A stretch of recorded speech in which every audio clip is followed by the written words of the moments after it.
Bonjour à tous, ravi de vous retrouver pour ce Morning Echo du mercredi 9 juin 2021. La photo du jour, et bien c'est celle de Robinhood, cette société de services financiers chère aux particuliers aux États-Unis qui pourrait donc s'introduire en bourse d'ici à juillet, profitant de l'engouement en ce moment bien, des particuliers pour la bourse. Cette introduction pourrait avoir lieu juste après l'Independence Day, donc au 4 juillet. Vous voyez, tout ça dans un contexte où les bourses et même l'ensemble des actifs financiers, mis à part les cryptos, on va y revenir, ont été assez calmes hier. Légère hausse sur le Nasdaq notamment de 0,30%. Alors quand on regarde une photo avant le focus du mercredi, bien d'abord au niveau macro, les perspectives de croissance continuent de s'améliorer au niveau mondial. Vous voyez, c'est le graphique en haut à gauche et les perspectives roses qui donc donnent une amélioration des conditions économiques, et ça c'est plutôt une bonne nouvelle. Alors dans le même temps,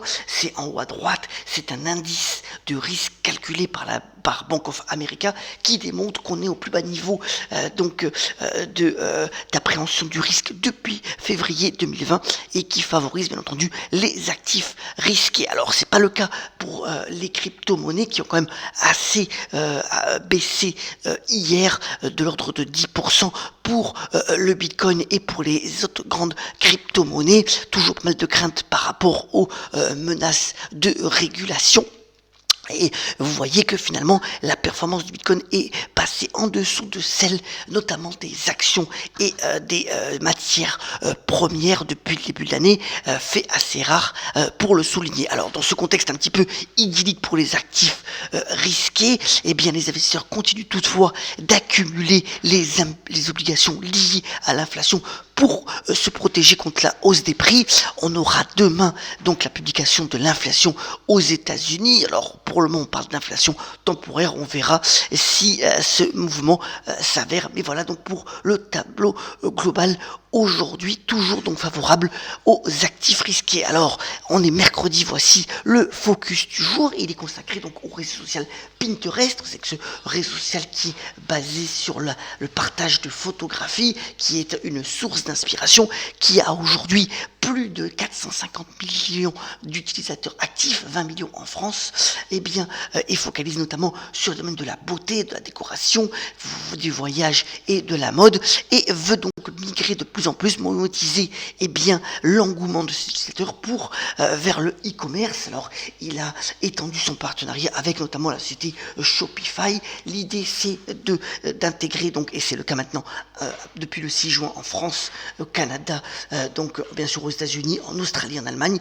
c'est d'intégrer donc des fonctionnalités d'achat, d'améliorer aussi des fonctionnalités de recherche visuelle et de donner donc de nouveaux moyens comme pour feuilleter un magazine, de pouvoir effectuer directement l'achat via ce réseau, même si il amène sur le site de e-commerce pour le moment. Mais l'idée c'est progressivement, tout comme le fait Instagram, de pouvoir intégrer toutes les fonctionnalités d'e-commerce et donc de pouvoir monétiser. Vous voyez qu'en bourse, Pinterest avait plutôt bien fonctionné en 2020.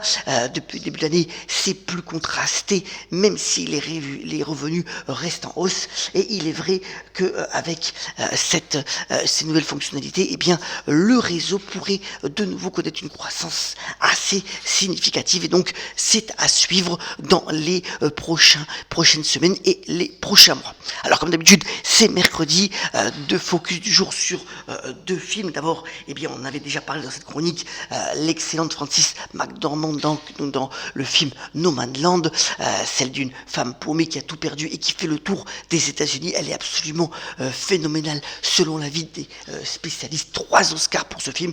Et puis l'excellent Benjamin Laverne de la Comédie Française qui fait donc ce film Le Discours. Alors l'idée c'est que Adrien, donc Benjamin Laverne, est coincé à un dîner de famille où son père ressort la même anecdote que d'habitude.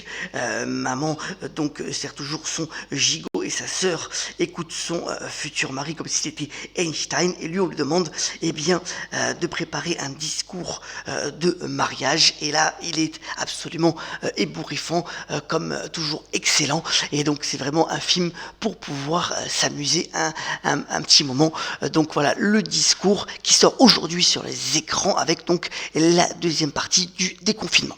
Terminons ce Morning Echo en vous souhaitant une excellente journée, en rendant hommage à la majestueuse Barbara, qui aurait fêté son anniversaire aujourd'hui et qui a notamment déclaré la voix et la musique de l'âme. Je vous souhaite une excellente journée et on se retrouve très prochainement pour un nouveau Morning Echo. Excellente journée à toutes et à tous.